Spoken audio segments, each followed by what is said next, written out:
Inter berhasil menuntaskan kejutan di detik-detik penutupan bursa transfer dengan mendatangkan Manuel Akanji. Bek tengah asal Swiss itu lebih dulu menolak tawaran AC Milan sebelum akhirnya memilih bergabung ke sisi lain kota Milano dan segera mendarat di markas Nerazzurri. Menurut laporan Calcio e Finanza, Inter akan membayar biaya peminjaman sebesar 2 juta euro kepada Manchester City, pemilik sah kartu identitas sang pemain kelahiran 1995, dengan klausul opsi pembelian permanen yang dipatok di angka 15 juta euro. Selain itu, klub juga akan menanggung gaji Akanji yang mencapai 5 juta euro bersih per musim, atau setara dengan 9,25 juta euro kotor. Secara keseluruhan, beban finansial Inter untuk menghadirkan bek berpengalaman ini pada musim 2025-2026 diperkirakan menyentuh angka 11,25 juta euro. Transfer ini pun menambah amunisi lini pertahanan tim Cifu, yang tengah bersiap menghadapi jadwal padat di kompetisi domestik maupun Eropa.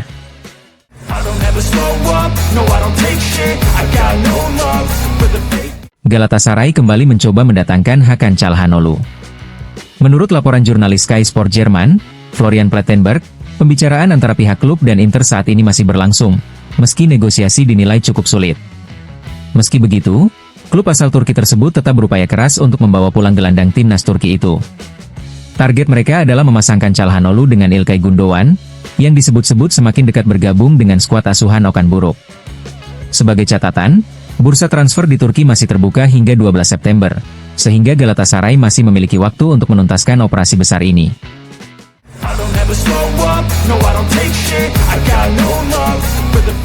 Benjamin Pavard resmi menjadi pemain baru Olympique Marseille. Kabar tersebut diungkap L'Equipe pada pukul 19.48 waktu setempat, sesaat setelah sang bek menandatangani kontrak yang mengikatnya dengan klub asal Prancis tersebut. Mantan pemain Inter dan Bayern Munich itu bergabung dengan tim asuhan Roberto De Zerbi melalui skema pinjaman berbayar senilai 2,5 juta euro, lengkap dengan opsi pembelian permanen yang dipatok di angka 15 juta euro. Bagi Pavard, kepindahan ini sekaligus menjadi kepulangannya ke Ligue 1, kompetisi yang ia tinggalkan pada 2016 setelah semusim memperkuat Lille sebelum merantau ke Jerman. Kini, ia siap memulai babak baru dalam karirnya bersama Marseille.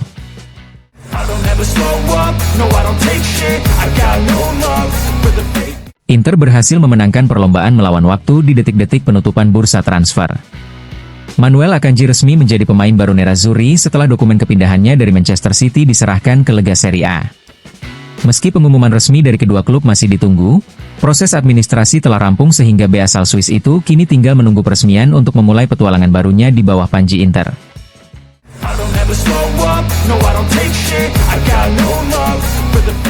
BP Bergomi turut terkejut dengan kedatangan Manuel Akanji ke Inter di detik-detik akhir bursa transfer. Dalam komentarnya di Sky Sport, legenda Nerazzurri itu mengaku tidak menyangka transfer tersebut akan terjadi begitu mendekati penutupan pasar.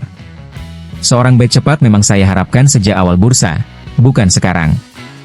Itu adalah salah satu dari 3 kebutuhan utama Inter, bersama penyerang yang mampu bermain 1 lawan 1 dan gelandang bertipe fisik, ujar sosok yang akrab disapa Lozio. Bergomi juga menyinggung soal perbandingan dengan Benjamin Pavard. Akanji bisa bermain di 2 posisi. Ia mampu membangun permainan, punya kecepatan yang cukup baik, dan menurut saya lebih lengkap dibanding Pavard, tambahnya. Kehadiran Akanji pun diyakini Bergomi sebagai langkah penting Inter untuk menjaga keseimbangan tim, apalagi setelah kekalahan mengejutkan dari Udinese sehari sebelumnya.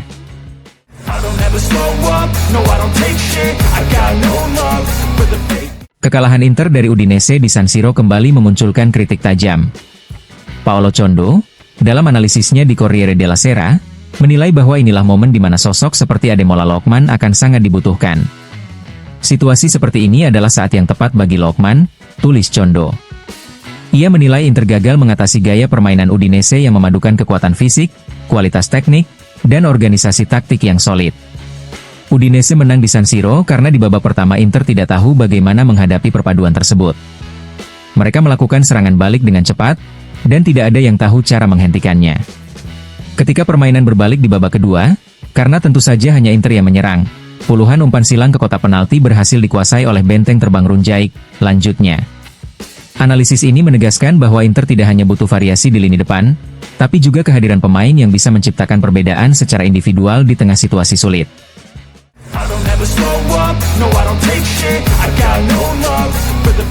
Kekalahan Inter dari Udinese kembali memanaskan perdebatan seputar kondisi tim.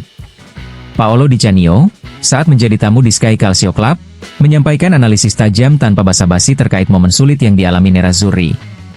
Inter harus bekerja keras secara mental, mereka perlu menemukan kembali sikap yang membawa tim ini ke dua final Liga Champions dalam 3 tahun.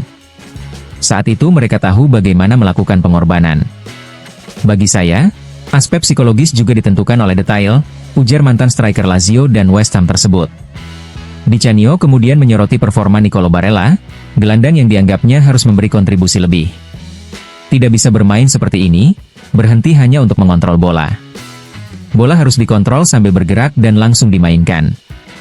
Saya menyebut Barella karena dia seharusnya jadi pembeda, tegasnya. Lebih jauh, ia mengingatkan skuad Inter agar tetap rendah hati, merujuk pada Scudetto yang gagal diraih musim lalu. Inter harus ingat bagaimana mereka menyia-nyiakan gelar juara, bagaimana mereka bersikap bodoh. Saya percaya Cifu bisa melakukan pekerjaan besar, tapi para pemain harus kembali menemukan determinasi mereka, tutupnya.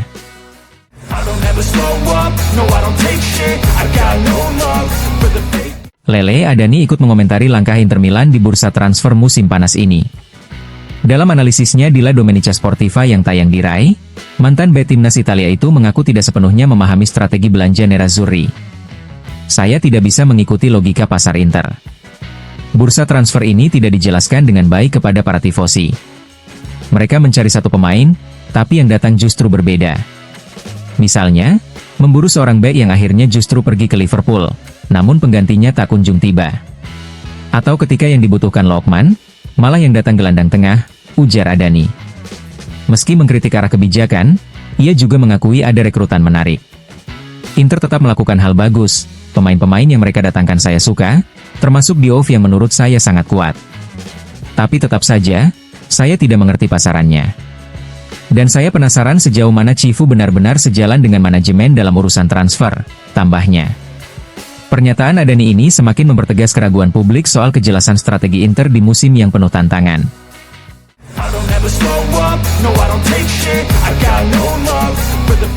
Kejutan besar terjadi di bursa transfer Eropa. Fabrizio Romano melaporkan melalui akun X bahwa Gianluigi Donnarumma resmi meninggalkan Paris Saint-Germain untuk bergabung dengan Manchester City. Kiper timnas Italia itu sudah menjalani tes medis pada sore hari ini sebelum menandatangani kontrak jangka panjang bersama juara Premier League. Kesepakatan antara kedua klub sendiri telah dicapai sejak beberapa pekan lalu, namun baru difinalisasi usai kiper utama City, Ederson, resmi hengkang ke Fenerbahce. Kedatangan Donnarumma diyakini akan memberi City jaminan kualitas di bawah mister gawang, sekaligus menambah kedalaman skuad Pep Guardiola dalam perburuan gelar domestik maupun Liga Champions musim ini.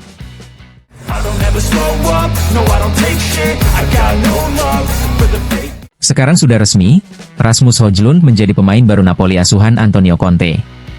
Pengumuman itu disampaikan langsung melalui kanal resmi klub, yang menegaskan keberhasilan mereka mengamankan jasa mantan penyerang Atalanta tersebut.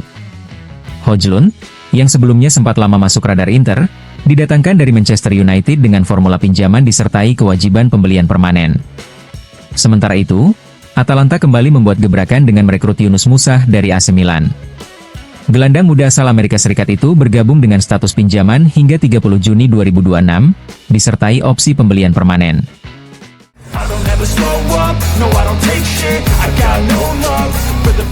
Nicolo Zaniolo resmi kembali ke Serie A. Setelah sempat merumput bersama Galatasaray, mantan gelandang Inter itu kini bergabung dengan Udinese. Kontrak Zaniolo telah didaftarkan ke kantor Lega Serie A di detik-detik terakhir penutupan bursa transfer yang berakhir pukul 20 waktu setempat. Menurut laporan Sky Sport, Zaniolo datang ke Friuli dengan status pinjaman berbayar senilai 3 juta euro. Udinese memiliki opsi pembelian permanen dengan dua skema berbeda, 5 juta euro dengan Galatasaray tetap memegang 50% hak penjualan di masa depan, atau 10 juta euro tanpa tambahan klausul. Kepindahan ini menjadi kesempatan bagi Zaniolo untuk kembali menemukan kontinuitas di Italia, sekaligus menambah amunisi penting bagi Udinese dalam menghadapi ketatnya persaingan Serie A musim ini.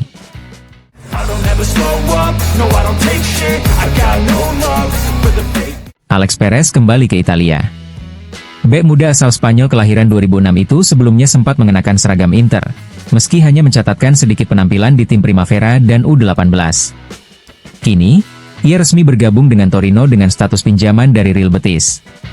Kontrak Perez telah resmi didaftarkan ke kantor Lega Serie A pada hari terakhir bursa transfer, memastikan kepindahannya ke klub Granata. Kedatangan Perez memberi Torino tambahan opsi di sektor pertahanan, sekaligus menjadi kesempatan berharga bagi sang bek untuk mendapatkan pengalaman lebih di level tertinggi sepak bola Italia.